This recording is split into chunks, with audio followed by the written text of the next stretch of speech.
महालक्ष्मी की जय हो। महालक्ष्मी के सभी भक्तों को ब्लॉग विद विनीता की ओर से दीपावली की हार्दिक बधाई। तो धनतेरस का पर्व इस वर्ष कब है, यही हम आपको आज इस वीडियो में बताएंगे। तो देखिए, धनतेरस के दिन कुबेर महाराज, जो कि धन के कोषाध्यक्ष हैं, उनकी पूजा होती है।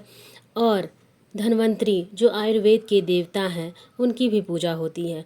तो हमें धन और आयुर्वेद दोनों ही की बहुत ही ज़रूरत होती है, क्योंकि आजकल की ज़िंदगी में स्वास्थ्य और धन दोनों ही ज़रूरी है।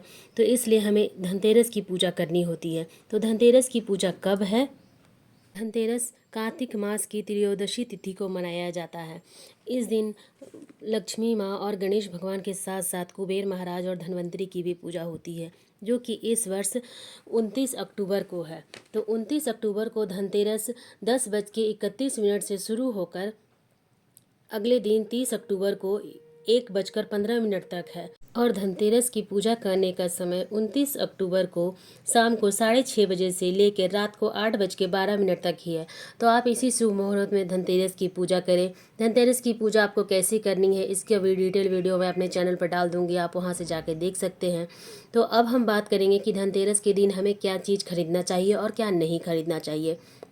तो देखिए, धनतेरस के दिन हमें वैसी चीज़ें लानी है जो माँ लक्ष्मी को बहुत अधिक प्रिय है, कुबेर महाराज को भी प्रिय है और धन्वंतरी देवता को भी। तो इस दिन हमें ऐसी चीज़ें लानी है। आपको कौन कौन सी चीज़ें धनतेरस के दिन खरीद के लानी है, यही मैं इस वीडियो में आपको आज बताने वाली हूँ। कौन सी चीज़ें आप नहीं लाएँ, ये भी मैं आपको बता दूँगी। तो अगर आपको वीडियो थोड़ा भी यूज़फुल लगे तो प्लीज़ लाइक कीजिएगा, कमेंट कीजिएगा और शेयर कीजिएगा। मेरा वीडियो आपको कैसा लगा? अगर आपके लिए यूज़फुल है तो ठीक है। देखिए, धनतेरस के दिन बर्तन खरीदा जाता है। तो आप कोई भी बर्तन खरीद सकते हैं। ध्यान दीजिए कि आप कोई धारदार वस्तु या धारदार बर्तन मत लीजिए और जालीदार बर्तन भी मत लीजिए, जैसे छन्नी वगैरह आप नहीं ले सकते हैं। आप पूजा की सामग्री वाला बर्तन लीजिए तो ज़्यादा अच्छा रहेगा। तो आपको सबसे पहले इसमें आप दीपक ले लीजिए, पूजा का कलश ले लीजिए या माता की मूर्ति ले लीजिए। सबसे ज़्यादा मिट्टी की मूर्ति ही लेना शुभ होती है। तो आप इस तरह से धनतेरस के दिन पूजा का कोई सामग्री खरीद सकते हैं, बर्तन वगैरह ले सकते हैं धनतेरस पर। तो आप धनतेरस के दिन एक तो पहली चीज़ आप ये लीजिए।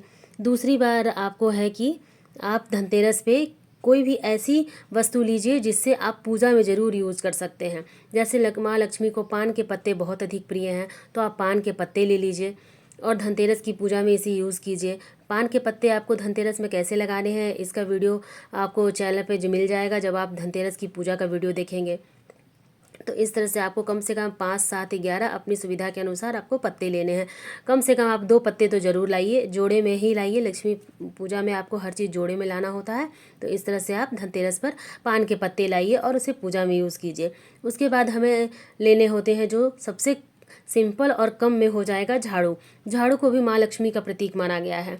झाड़ू माँ लक्ष्मी का बहुत ही मतलब प्रिय वस्तु में से है, जो आपको कम से कम तो लेना ही है। गरीब से गरीब व्यक्ति भी झाड़ू तो ज़रूर ही ला सकता है।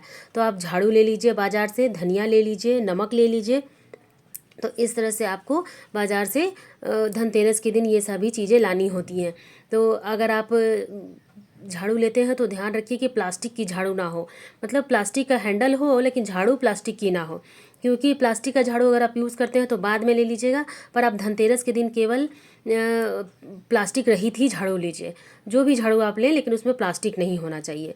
उसके बाद देखिए, हमें धनतेरस के दिन क्या लेना है, तो खील और बतासे।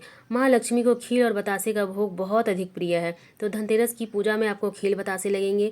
5 दिवसीय जो पर्व होता है दीपावली का, उसमें खील बतासे लगभग सभी पूजा में लगते हैं। तो आप थोड़े ज़्यादा ही खील बतासे ले आइए। तो इस तरह से आपको खील बतासे ले आने हैं। धनिया लेना है, नमक लेना है, मिट्टी का दीपक ले लीजिए। अगर आप मूर्ति नहीं लेते हैं, आपके घर में मूर्ति पीतल या तांबे की है, तो आप मूर्ति ले लीजिए। हल्दी ले लीजिए, लौंग लीजिए, इलायची लीजिए, धनिया लीजिए, या फिर आप बर्तन खरीद लीजिए। जो जो बर्तन आप लाते हैं उसे भी आपको धनतेरस की पूजा में लेना है। अगर आप कुछ नहीं लेते हैं तो धनिया और नमक तो ज़रूर ले लीजिए। तो इस तरह से आपको धनतेरस की पूजा में यही सामान लाना है। और देखिए, ध्यान रखिए, कोई धारदार वस्तु मत खरीदिएगा, चलनी मत खरीदिए, ऐसी कोई वस्तु मत खरीदिए जिससे आपको नुकसान हो। इस तरह से आपको धनतेरस की खरीदारी करनी है। अब हम बात करेंगे कि धनतेरस के दिन पूजा के बाद आपको शाम को यम का दीपक कब जलाना है। तो देखिए, यम का दीपक जलाने का समय नहीं है। ये दीपक तब जलाया जाता है जब आप धनतेरस की पूजा कर लें, वहीं पर यम का दीपक रख लेते हैं और दीपक की बाती वगैरह लगा लेंगे हम, फिर उसकी पूजा करेंगे। लेकिन दीपक हमें तब जलाना है जब आपके घर के सभी सदस्य घर के अंदर आ जाते हैं। करीब आप रात के 10-11 बजे तक जलाइए, जब कोई भी जगह ना रहे, सभी लोग सो जाए और इस दीपक को कोई भी ना देखे, सिवाय जलाने के बाद और कोई भी ना देखे। तो घर के सभी लोग ऑफिस वगैरह से आ जाए, सभी लोग खाना वगैरह खा ले, उसके बाद ही आप यम का दीपक जलाइए। तो ये करीब करीब आपको रात को 10 बजे 10:30 बजे के बाद ही जलाना होता है, क्योंकि ये दीपक को जलते हुए कोई नहीं देखता है। तो इस तरह से आपको यम का दीपक जलाना है। यम का दीपक जलाने के लिए आपको सामग्री क्या क्या लगेगी और आपको दीपक कैसे जलाना है, इसका डिटेल वीडियो मेरे चैनल पर आ जाएगा, आप वहाँ से जाकर देख सकते हैं। मैं पूरी कोशिश करूँगी आप लोगों के पूरे डाउट क्लियर करने की। इस तरह से आपने यम का दीपक कैसे जलाना है, आपको यम का दीपक में जलाने की सामग्री क्या लगेगी, मैं सभी कुछ बहुत डिटेल में बता दे चुकी हूँ, तो आप वहाँ से जाकर देख लीजिएगा। तो यम का दीपक जलाने का समय है रात के करीब करीब 10:30-11 बजे। जब आप खाना खा के सोते हो, कम से कम 9 बजे के बाद ही आप यह यम का दीपक जलाइए। तो इस तरह से आपको यम का दीपक भी धनतेरस के दिन ही जलाना है। आई होप आपके सभी डाउट क्लियर हो गए होंगे। तो इस तरह से आप यम का दीपक जलाइए और धनतेरस की पूजा कीजिए। मेरा वीडियो आपको कैसा लगा कमेंट करके ज़रूर बताइएगा। अगर वीडियो थोड़ा भी यूज़फुल लगे तो प्लीज़ लाइक कीजिएगा, कमेंट कीजिएगा और शेयर कीजिएगा। आपको कोई डाउट हो तो मुझसे कमेंट करके पूछ सकते हैं, मैं ज़रूर आपका कमेंट का जवाब दूंगी। तो हम महिलाएं घर में तीज त्यौहार कैसे करती हैं, सारे व्रत कैसे करती है, बहुत ही सरल और आसान तरीके से, बहुत ही कम सामग्री के साथ हम पूजा कैसे करते हैं, ये जानने के लिए मेरे चैनल पर बने रहिए।